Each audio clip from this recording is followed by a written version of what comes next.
রাত 12:30টার দিকে চট্টগ্রাম বন্দরের বহির্নোঙরে অবস্থানরত তেলবাহী ট্যাংকার এমটি বাংলার সৌরভের সামনের অংশে হঠাৎ আগুন জ্বলে ওঠে।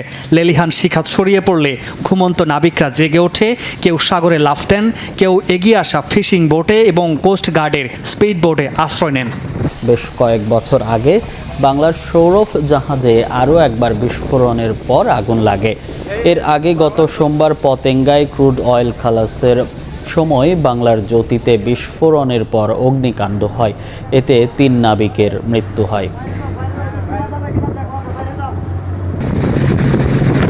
পাঁচতলা থেকে দেখি হঠাৎ ডাম করে আবার সবার সাথে সাথে 3-4টা প্লেট উঠে আগুনের ফুলকি দেখা যাচ্ছে, সাথে সাথে খালো ধোঁয়া। রুনিং করার পরে হঠাৎ করে আগুন ধরে গেল। আগুন তখন চিৎকার মারছে, রুম থেকে বেরিয়ে নিচে নেমে গেছে। পরে বাইরে এসে দেখলাম যে ডেকের উপরে আগুন জ্বলতেছে। যখন ক্যাপ্টেন স্যার অ্যাবান্ডেন্সশিপ ঘোষণা করে তখন আমরা সাগরে লাফ দিই। ওরা ওইখানে আগুন দেখে আর আমাদের সবার চিৎকার চেঁচামেচি শুনে ওরা আসলো। ওরা আসার পরে আমাদের এখানে ভিড়ালো, তারপরে আমরা সবাই এখানে নামলাম।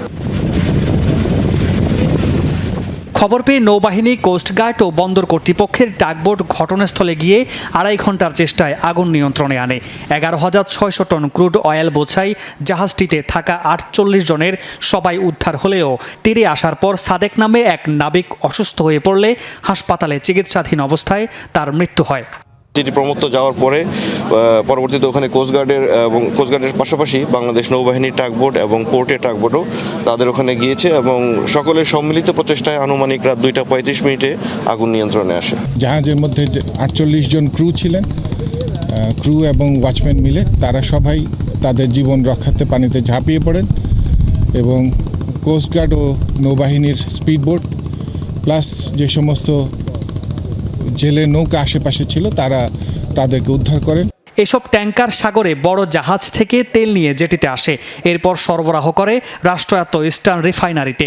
শিপিং কর্পোরেশনের 2টি অয়েল ট্যাংকারের 2টি এখন অগ্নিকাণ্ডে ক্ষতিগ্রস্ত।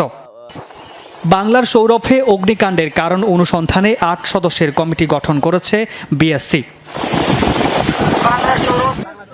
এর আগে গত 30 সেপ্টেম্বর চট্টগ্রাম বন্দরের ডলফিন অয়েল জেটিতে বিএসসির আরেক অয়েল ট্যাংকার এমটি বাংলার জ্যোতিতে বিস্ফোরণ ও আগুনে 3 জন নিহত হয়। 4 দিনের ব্যবধানে রাষ্ট্রায়ত্ত 2টি জাহাজে অগ্নিকাণ্ডের ঘটনাকে নাশকতা বলে সন্দেহ কর্তৃপক্ষের। রাত 12:30টায় কোনো লোক কোনো ধরনের শিপে কোনো ধরনের কোনো কর্মকাণ্ড হচ্ছিল না, যে আর আগুন লাগলে এক জায়গা থেকে লাগতো। এখানে 4 জায়গায় আগুনের ইগনিশন ছিল। সো এই কারণে এখন এটা মনে হচ্ছে যে আমাদের জাতীয় জ্বালানি নিরাপত্তা বিঘ্নিত করাই মেইন উদ্দেশ্য। তো অনুসন্ধানের আগে আমি ডিটেলস বলতে চাই না, আর বেশি হাইপোথিসিসও বলতে চাই না, বাট আমি বলতে চাই যে এখানে আমরা ধারণা করছি নাশকতামূলক কর্মকাণ্ডের সংশ্লিষ্ট যথেষ্ট পরিমাণ প্রিপারেশন লাস্ট 3 দিন নিয়েছি, প্লাস রাত 12:30টার সময় জাহাজে কোনো ধরনের কোনো অ্যাক্টিভিটি হচ্ছিল না।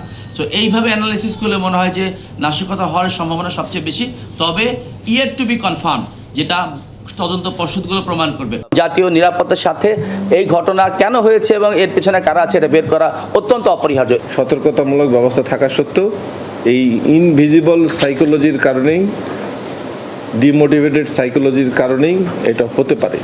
ঘটনাটি যদিও একই ধরনের ঘটনা মনে হয়, কিন্তু প্রত্যেকটি অগ্নিকাণ্ডের ঘটনা পৃথক, মানে ওটাকে আলাদাভাবে তদন্ত করার প্রয়োজন আছে এবং তদন্তের পরেই আমরা এটার প্রকৃত কারণ জানতে পারব। তেলের জাহাজ এক্সপ্লোশন হয় না আগুন ধরার পরে, it is very rare. So আমি বলবো that is a good achievement. হয়তো আগের ঘটনাগুলো হয়তো আমরা জানি না, ওটা ডেফিনেটলি তদন্ত হচ্ছে, বাট আগুন ধরার পরে আগুন কন্টেইন করা, আগুনকে পুরোপুরি নির্বাপিত করা, এটা খুব রেয়ার। গত সোমবার বাংলাদেশ শিপিং কর্পোরেশনের আরও একটি ট্যাংকার বাংলার জ্যোতিতে অগ্নিকাণ্ডে 3 জনের মৃত্যু হয়েছিল।